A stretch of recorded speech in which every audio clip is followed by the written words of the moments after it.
Welcome back to Still Part of Us. We were so excited to talk to Stephanie again and talk a little bit about what she's learned as she has traversed this path after loss. And so, Stephanie, thank you so much for coming on and talking about Cedric and talking about your experience and giving us a little bit of a different perspective, actually, than we usually see here on the podcast. So, welcome back. Thank you for having me. Yeah. And for a little bit of context, can you tell us what happened to Cedric, how old he was, and about when he was born so that everybody knows at the time of this recording, like how far you're out?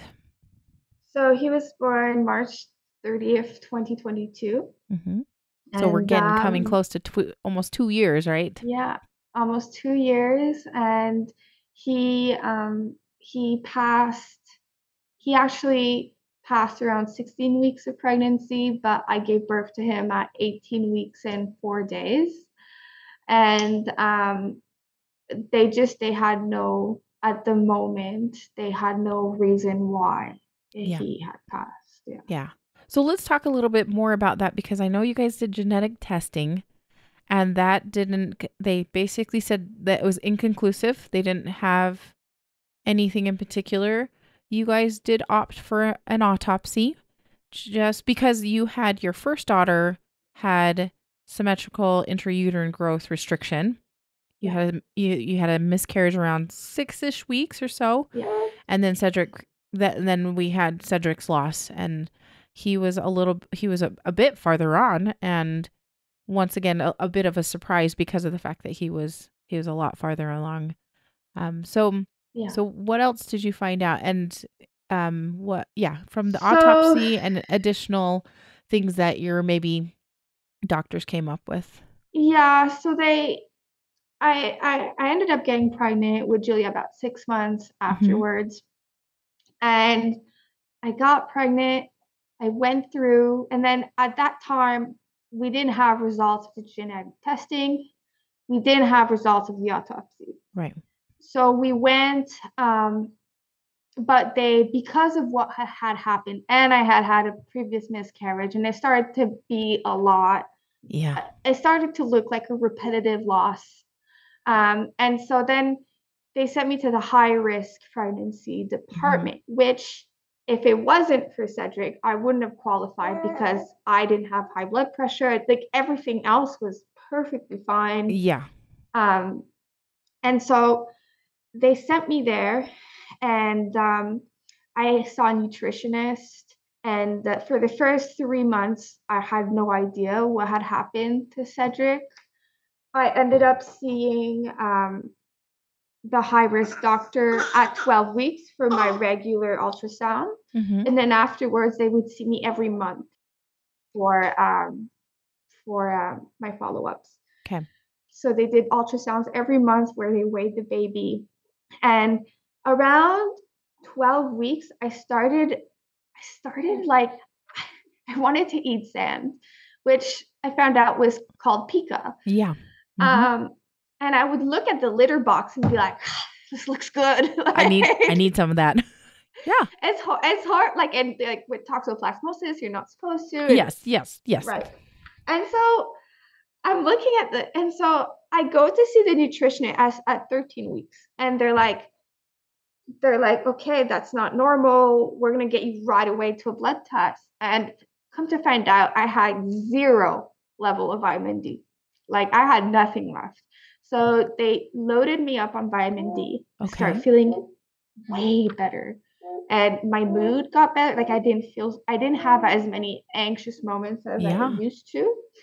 And then I kept going with my pregnancy, and everything was fine. Mm-hmm. Like really, until even at 27 weeks, the ultrasound was nice, but I started getting pica again.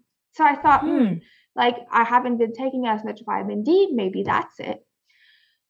And then I told the nutritionist, and she was like, "Okay, we'll have a blood test in a month."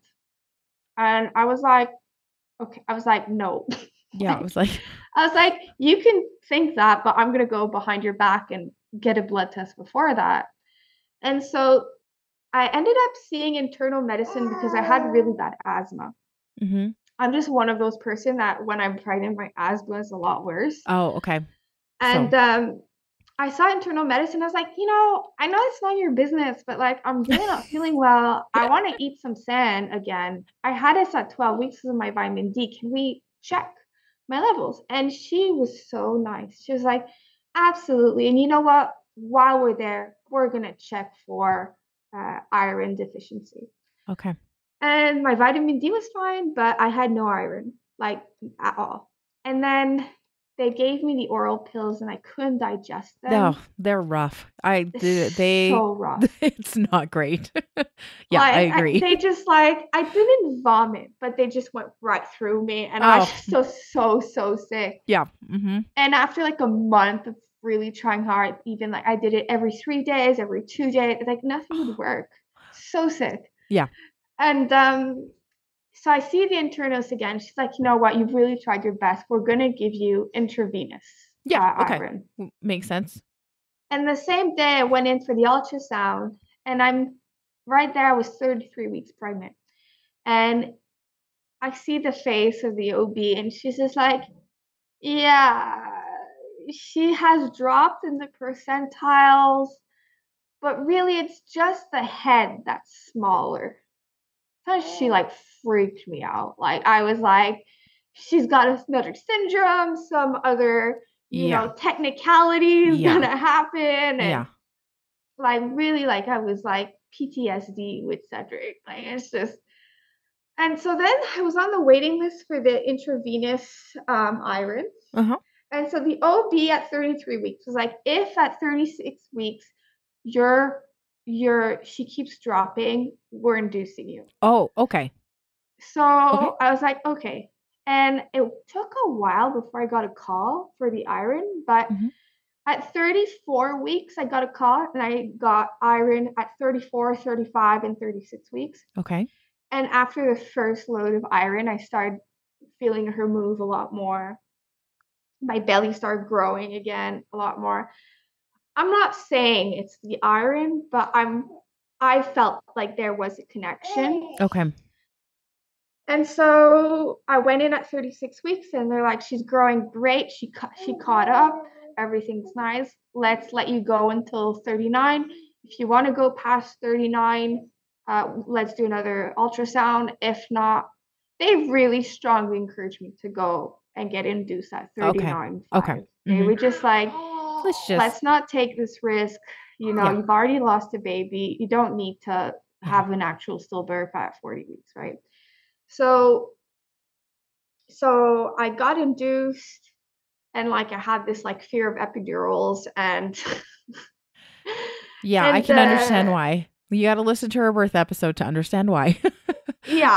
And I ended up not wanting it, but then like the Pitocin was maxed, everything was maxed out, and I just like stalled at like 3+. Yeah. And they ended up breaking my water, and the pressure was just insane. So I asked for the epidural, and then they were in surgery. I ended up getting it at like 8, and by the time they went like, ma'am, you've waited so long that we're not sure it's gonna work for you. We just want you to be aware. And I'm there like screaming, of course, screaming. And it ended up working when I started pushing. Oh, okay. Okay. So I tell people I almost did it natural. Yeah. Yes. It was like 95% natural. Come on. It's so funny. Like I knew like I had to stand up for it to progress quicker. Yeah. But I was like in a ball, like hoping the anesthesiologist would come in. Oh. And funny enough, like I had postpartum complications again this time, and the lady sitting next to me in the weight room was like, "Did you give birth like on the 9th?" And I was like, "Yeah." She's like, "Oh my, you're the girl I was screaming all over. We felt so bad for you." And I was like, "Okay, I'm well known." And then, like, oddly enough, I kept seeing this woman again. Like 3 months later, I sold like a bounce like a some bouncer on Yeah. Black Market, and she bought it, and she's like, "Oh my God, you're the screamer!" I was like, You're like, thank "Okay." you for reminding me And then I that I didn't saw get her my just epidural. last week at the vaccination What? clinic. Like, such a small world. I know, Like, seriously. That's bizarre. totally. Yeah. But yeah, and then oddly enough, so give birth to Juliet, and she's fine, she's adorable. And And no issues with growth. Like she was good size. she was small. I She was mean, she's small. like in Okay. the 20th percentile. Okay. But she wasn't like in the second like Annabelle was. Yes. Okay. She did have a little like a eye syndrome called Duane syndrome, Mm-hmm. where the right eye can't turn to the right. Oh, The right eye can't turn to the right. okay. So it can't turn outwards. So it's not significant, but from what I hear, like it doesn't run in families. It's just like you had bad luck. Yeah. Okay. Okay. But she's fine. She's great. But ended up about 3 months ago, my eldest daughter got really sick, and we think that she got rotavirus from her little sister's diapers, Oh, yeah. because Okay. she's a big tum sucker. And from what they say, if you don't disinfect like with alcohol, you're changing pad, and your toddler touches it and puts their Yeah. hand, It's a then it they get happens. it. Yeah. But she was sick for like 10 days, and she was vaccinated for rotavirus. And we were sort of not understanding. And then it just kept going on and on and on. It would Yeah. not leave. After 10 days, she was fine for 3 days. Then she was sick again. Then she was fine for 2 days. She was sick again. And it would go on like that. So they tested her for celiac disease.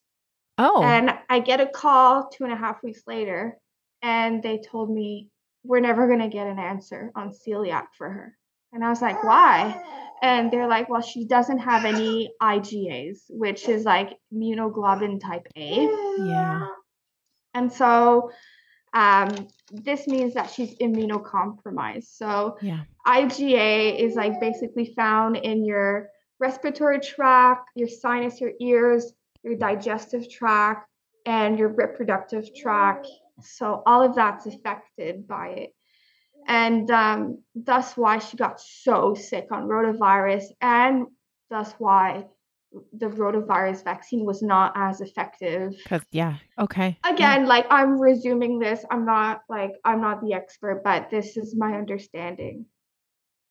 And so we've been referred to pediatrics and immunology. Yeah. Where the pediatrician was like, I don't think she's that sick.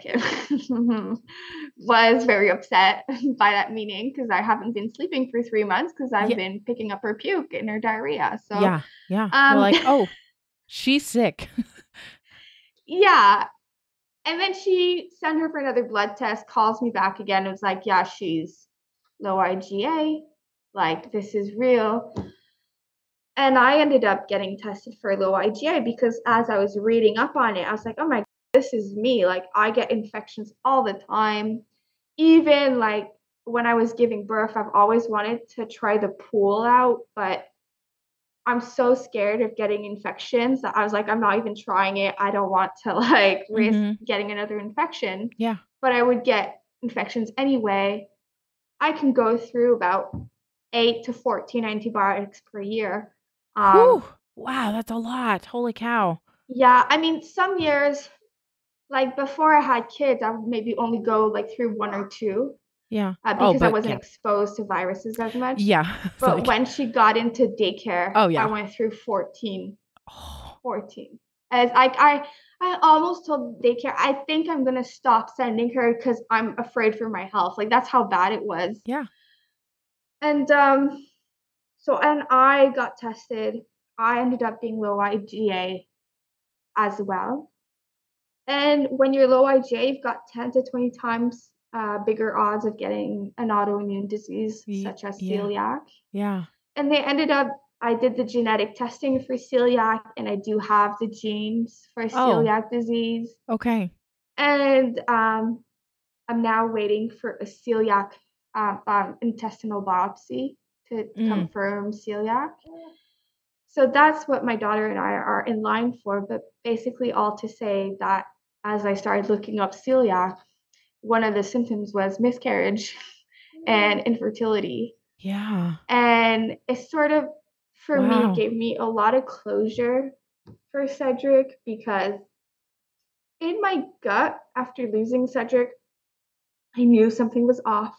I knew something was off with Annabelle. I knew something was off. And for celiac as well, you can be IUGR also, have low birth weight babies Yeah. and all of that. So for me, it was like this sort of aha moment, like, wow, like I could have ate gluten free and maybe my baby wouldn't be dead, right? Like Yeah. it was very yeah. So it's been like it's only been recently that I've been able to sort of be like everything happens for a reason. If I Hmm. hadn't lost Cedric, it could have been something else, or I could Yeah. have maybe never found out that I had celiac and ended up with intestinal cancer. It can Yeah. just Yeah. everything happens for a reason, and I think that's my biggest advice. If you feel like in your gut instinct something's wrong, you have to really, in all my pregnancies, my gut instinct has always been right. And I've learned to listen to it and advocate for myself and push. And I don't think that that's just a Canada thing, this advocating. I feel like in the US, Yep. it's the same Yep. thing. Hmm. Well, like you said, even with that, the advice that pediatrician had said, like, Yeah. I'm not going to know all the details about your kid. I'm not going to No, know.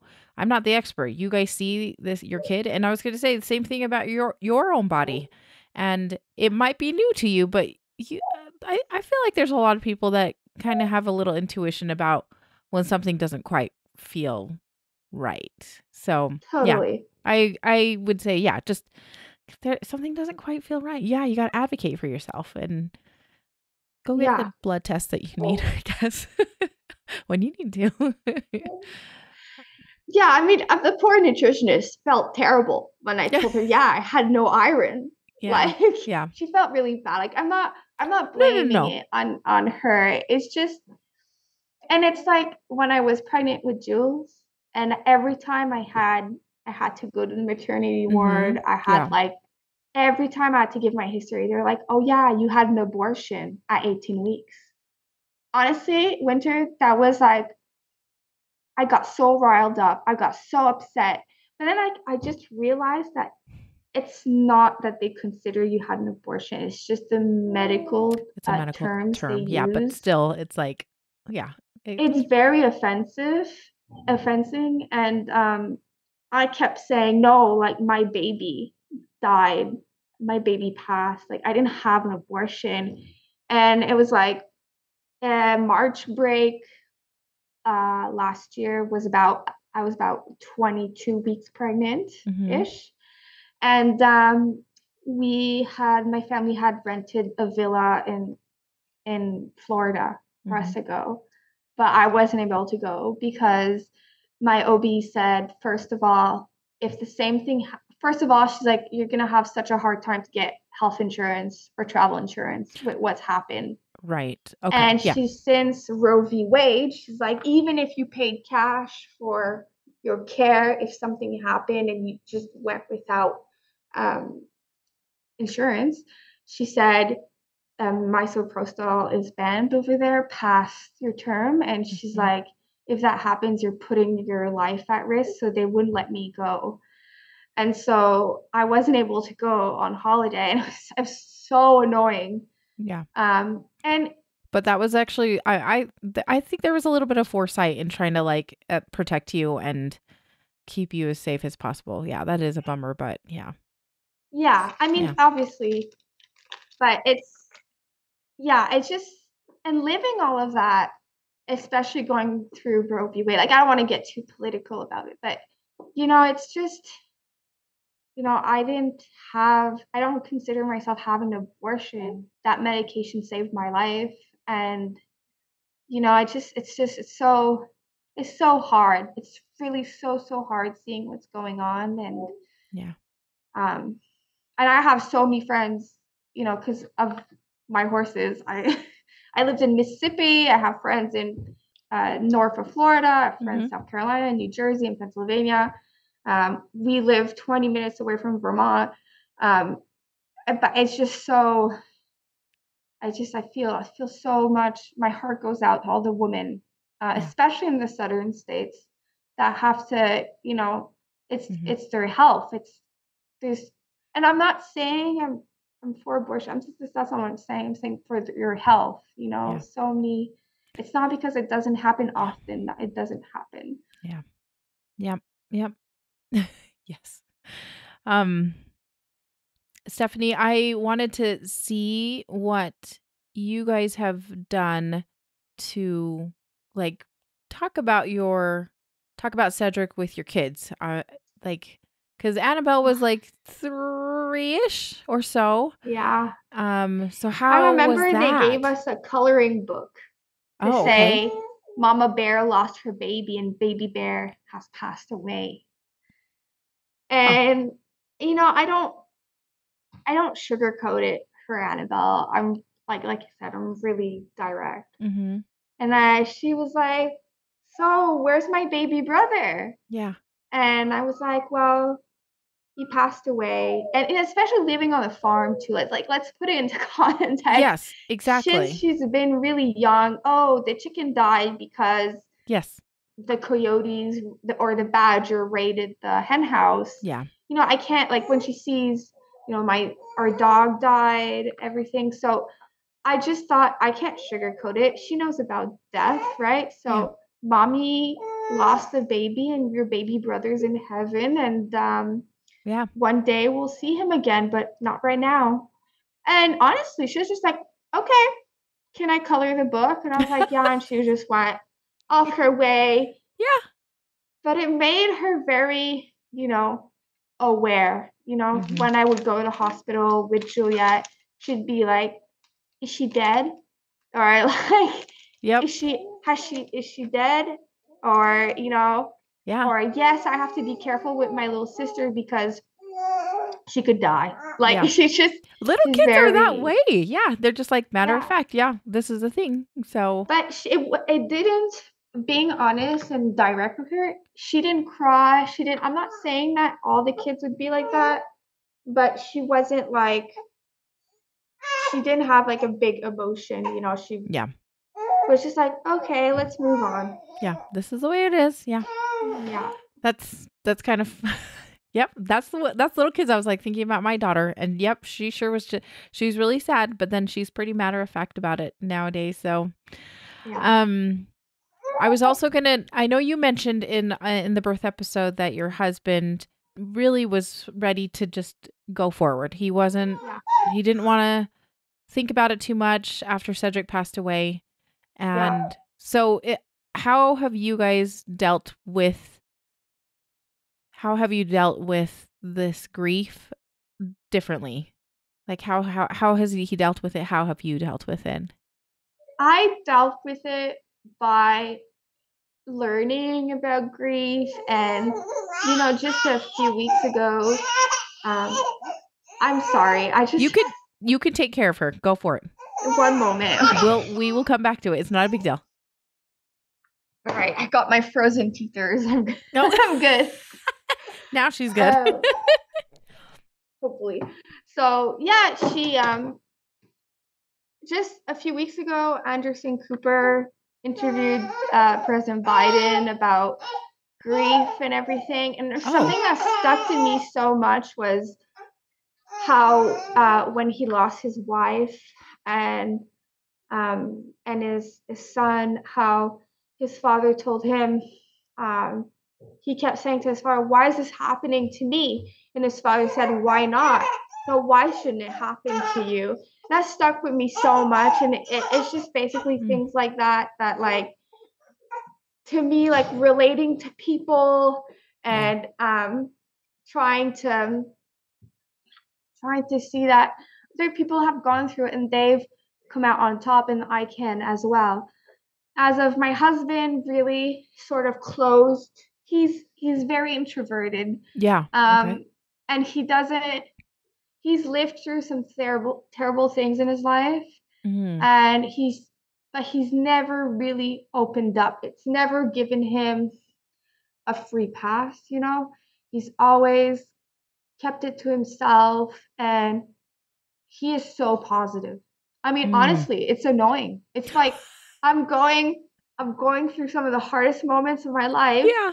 and I just want to like cry and like wallow, and he'll just be like, stop, you have to be positive, everything's going to be fine, it's just a blip, you know, move on, it's going to be fine. And I understand where he's coming from and where like, but at the same time, I sometimes just going through those emotions, and that's something that all the nurses were telling me, were like, you have to really live your emotions. Yeah.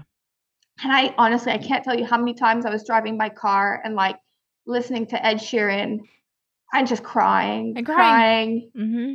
And but you know, some songs would make me cry, and like Bam Bam, for some Oh. reason, really helped me get over it, Huh. like over the blues and the Yeah. depression.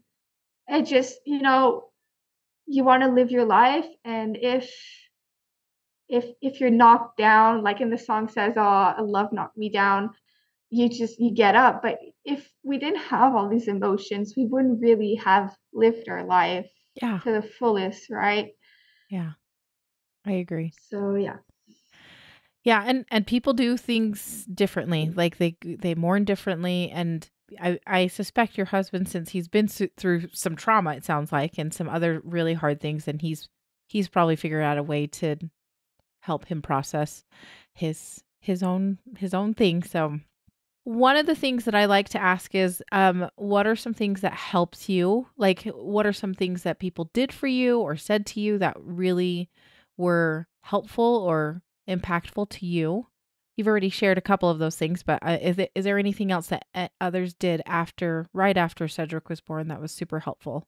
Because people are always asking us, like, what can I do to support somebody that goes through this? Well, we live on a farm, and Mm-hmm. my dad's quite a lot older, Mm-hmm. and so he's lost some mobility. So in exchange for living on the farm, we do all the heavy maintenance, and Yes. Yeah. he's just there. Yeah. Well, he does a lot, but I mean, he's, you know, But he's limited, right? Yeah. yeah. And so living with my parents, I mean, they have an in-law suite. We have our place, right? Yeah. But living with my parents has, you know, like how they say takes a village, right? Um, to me, having my community Yeah. of people, um, being around, like I didn't have to cook, I didn't have to do laundry, like my mom took care of that. Yeah. That was huge. And I keep Yes. telling my mom I wouldn't have as many kids if I didn't, you know, have you guys. Help. Yeah. Um, that was big, like not having to worry about those things.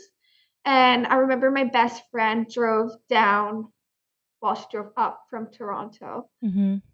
to be with me. And it's like she just dropped everything and like came to me. And Mike kept telling me, if you keep obsessing on these pictures of Cedric, I'm going to delete everything. And so I was like, I Don't. went with my friend, and like she drove me to the pharmacy to print them. And like Oh. that really helped me. And then we like just did a car ride, and we got coffee. Well, she got coffee, I got iced tea. And um, we just drove around, and we were like just having girl talk. And just, I feel like the thing that helps the most is when people don't try to act, I don't want to say act weird, but like they don't try to deny your grief. Like if you can just accept, oh yeah, that happened, oh my God, it must have been terrible, how are you feeling, and letting that person talk. Well, for me, because I'm so extroverted, that really helped me. And like just being okay with me talking about what I was comfortable sharing with them Yeah. helped. And but I had a friend that had a similar situation. She had miscarried at 18 weeks. Oh, And she had told me that that had happened to her, but she never wanted to talk about it. But yeah. just knowing that she had also had gone through that, that really helped me. And yeah, Yeah, I I like mean that. that's yeah, I like what you said about just having some space and being okay accepting the yeah, grief and the sadness and totally. because people usually do kind of have like, yeah, like you said before in your birth episode, everybody kind of freezes. Like Yeah, it's like this thing that's so taboo.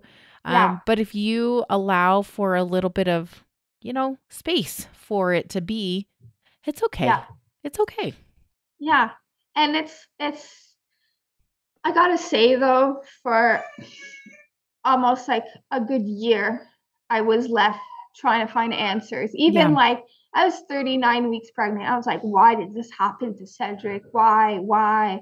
And like my OB even slapped back at me and was like, hey, like you need to get over this and like let go of this. You're not in control. And I mean, I know she was trying to do well, Yeah. but it's like sometimes doctors they're very busy and they are very to like matter of fact, Hmm. right? And so sometimes I feel like they don't take the time to consider something that could be rare, Yeah. um, that could happen. And I had been diagnosed. I had the testing for celiac like way back when, Hmm. and they probably had seen that I was low IgA, but they were just like, "There's nothing we can do about it, so let's not even mention it." Well, I could have been useful, and knowing that I was low IgA and knowing I had gastro, Hmm. um, a week before he passed, like, of course he couldn't have made it. I had no antibodies Yeah. to give him. Yeah. Because usually, if a lot of women have gastro while they're pregnant and they're okay, but if you don't, when you have gastro and you have IgA, there's a part of your IgA that It's is given to your baby, but yeah. I had nothing. Yeah. So of course he passed. Like he couldn't get through that. He had no immune system. Yeah. He was getting attacked by yeah, exactly. Yeah. Yeah, So that's hard to you kind of already mentioned this also. Is there other things that you would not say to somebody that has gone through something like this? yeah, don't tell them. I know it might be true, but don't tell them everything happens for a reason. I and like know. Yeah. and don't tell them, well, you're gonna try again. Like, don't. I would say, don't try to shove it under the carpet. Yeah.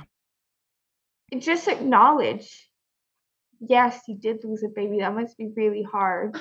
And that's it. Like, there's even not saying anything, but just being open to like speaking about it. And that's, I think that's the best thing you can do. The worst thing you could do is just change subject. Yeah. Like that's like I had someone say, "Oh yeah, you had miscarriage, eh?" He's like, "Let's not talk about that. It's too depressing." That was like really hurtful, but at the same time, I understood that that person had lived in another, Yeah. um, like in the 70s and the 60s, where nobody Mm. spoke about that. Nobody. Yeah. That was a Nobody. very I mean it's taboo still, but it Yeah, was pretty taboo back then for sure. yeah. Oh, yeah.